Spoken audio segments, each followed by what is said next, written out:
Bayangin, kamu punya uang 100.000 hari ini. Besok uang itu masih 100.000. Tapi yang bisa kamu beli cuma 80.000. Gak ada yang nyuri, gak ada yang ambil. Tapi nilainya hilang. Dan itu bukan fiksi. Itulah yang terjadi saat rupiah melemah. Dan sekarang angkanya sempat tembus 17.000 per dolar. Oke, sekarang kita tarik nafas dulu. Tapi juga jangan santai berlebihan, karena pergerakan rupiah ini bukan sekedar angka di layar trader atau berita ekonomi yang lewat begitu aja. Ini adalah sesuatu yang perlahan masuk ke kehidupan sehari-hari kita, bahkan tanpa kita sadari. Nilai tukar rupiah itu ibarat fondasi rumah. Selama kuat, kita merasa aman. Tapi ketika mulai retak, efeknya bisa menjalar kemana-mana. Dari harga makanan, biaya transportasi, sampai kondisi pekerjaan. Masalahnya, retakan ini seringkali nggak langsung terlihat. Di video ini, kita bakal kupas tuntas dengan cara yang simpel tapi dalam. Kita akan bahas kenapa rupiah bisa tembus angka ini, siapa yang sebenarnya kena dampak paling besar, siapa yang justru diuntungkan, dan yang paling penting, apakah ini tanda kita menuju krisis?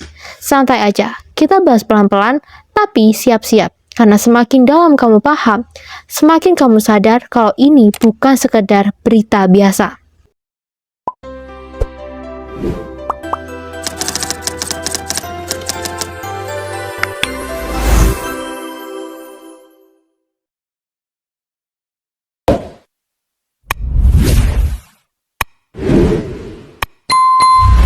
Kenapa rupiah bisa jatuh?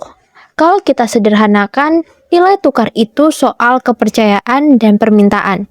Rupiah melemah bukan karena tiba-tiba jelek, tapi karena dalam waktu yang sama banyak pihak memilih memegang dolar dibanding rupiah. Ketika permintaan dolar naik, otomatis harga dolar ikut naik, dan rupiah terlihat turun. Salah satu pemicunya datang dari kondisi global yang lagi panas, guys. Ketegangan di Timur Tengah mendorong harga minyak dunia naik. Indonesia masih bergantung pada impor energi.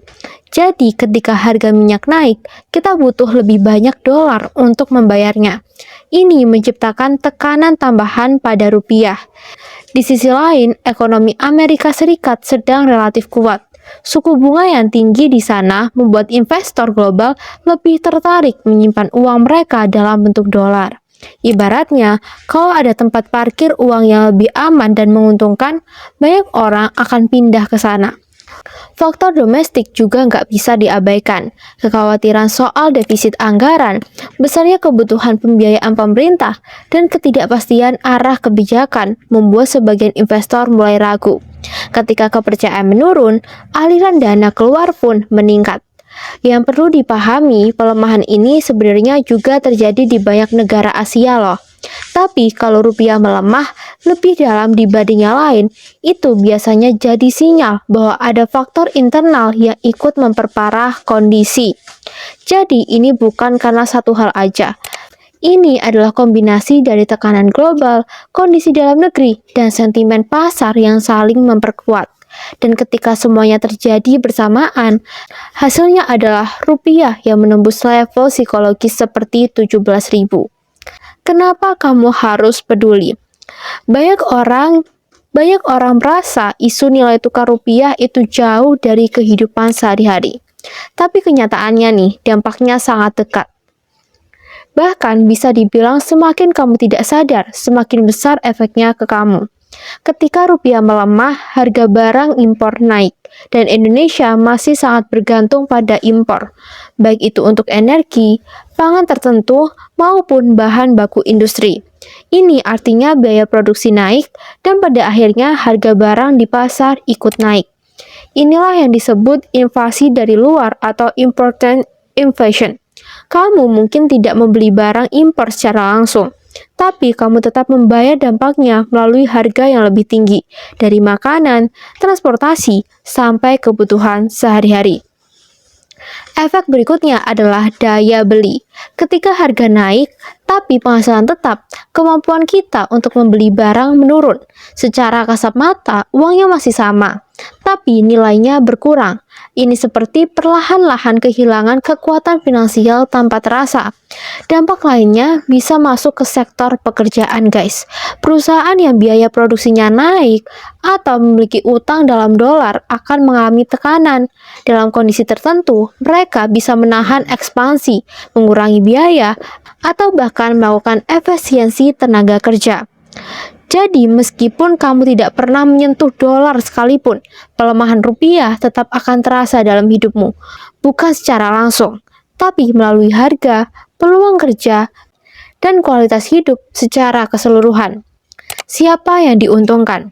Menariknya, di tengah kondisi yang terlihat negatif, selalu ada pihak yang justru diuntungkan. Dalam ekonomi, hampir tidak pernah ada situasi yang sepenuhnya buruk untuk semua orang. Salah satu yang diuntungkan adalah sektor ekspor. Perusahaan yang menjual barang ke luar negeri akan menerima pembayaran dalam dolar, akan mendapatkan keuntungan lebih besar ketika dikonversi ke rupiah. Nilai yang mereka terima meningkat tanpa harus menaikkan volume penjualan. Contohnya nih, ada sektor komoditas seperti sawit, batu bara, dan beberapa industri manufaktur yang berorientasi ekspor. Ketika dolar menguat, pendapatan mereka dalam rupiah ikut naik. Ini bisa meningkatkan profit dan bahkan memperkuat posisi mereka di pasar. Namun keuntungan ini tidak merata. Banyak industri dalam negeri justru bergantung pada bahan baku impor.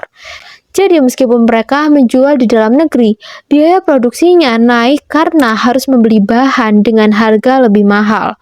Selain itu, keuntungan sektor ekspor juga tidak selalu langsung dirasain oleh masyarakat luas, karena pada akhirnya distribusi keuntungan tergantung pada kebijakan perusahaan dan kondisi pasar tenaga kerja.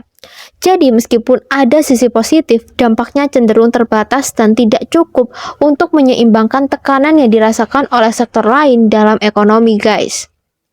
Apakah ini menuju krisis? Pertanyaan yang paling sering muncul adalah, apakah ini tanda krisis seperti 1998? Jawabannya tidak sesederhana iya atau enggak. Ada perbedaan besar antara kondisi sekarang dan masa lalu. Saat krisis 1998, fundamental ekonomi Indonesia jauh lebih rapuh. Cadangan devisa rendah, sistem perbankan lemah, dan utang luar negeri tidak terkendali. Ketika rupiah jatuh, sistem langsung terguncang secara besar-besaran. Sekarang kondisi Indonesia relatif lebih stabil, guys. Cadangan devisa lebih kuat, sistem keuangan lebih diawasi, dan kebijakan moneter lebih responsif. Ini memberikan bantalan ketika terjadi tekanan eksternal. Namun bukan berarti tidak ada resiko. Jika pelemahan rupiah berlangsung lama dan tidak ditangani dengan baik, dampaknya bisa menumpuk. Inflasi tinggi, beban hutang meningkat, dan kepercayaan pasar bisa menurun. Yang perlu diawasi adalah efek berantai. Ketika satu sektor terganggu, efeknya bisa menjalar ke sektor lain. Dan dalam ekonomi, masalah jarang datang sendirian. Biasanya datang berkelompok. Jadi kesimpulannya, ini belum tentu krisis, tapi juga bukan kondisi yang bisa dianggap remeh. Ini adalah fase yang perlu dikelola dengan hati-hati, agar tidak berkembang menjadi masalah yang lebih besar. Apa yang bisa dilakukan?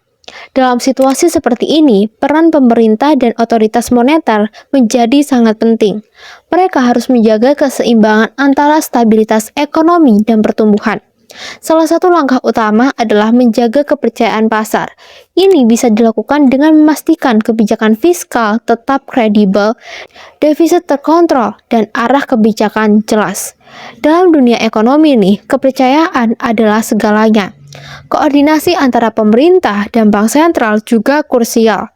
Intervensi di pasar valuta dan pengelolaan likuiditas dolar harus dilakukan dengan tepat agar tekanan terhadap rupiah tidak berlebihan. Selain itu, memperkuat sumber devisa juga penting.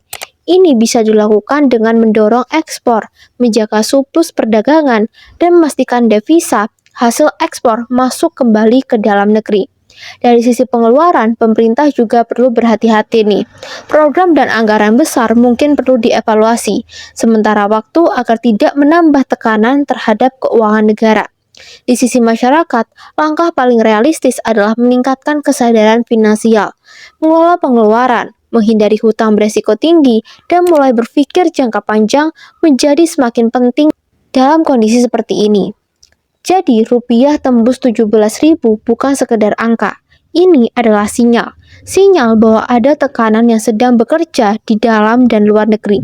Ini bukan alasan untuk panik, tapi juga bukan sesuatu yang bisa diabaikan. Karena pada akhirnya, ekonomi bukan hanya tentang negara, tapi tentang kehidupan kita sehari-hari.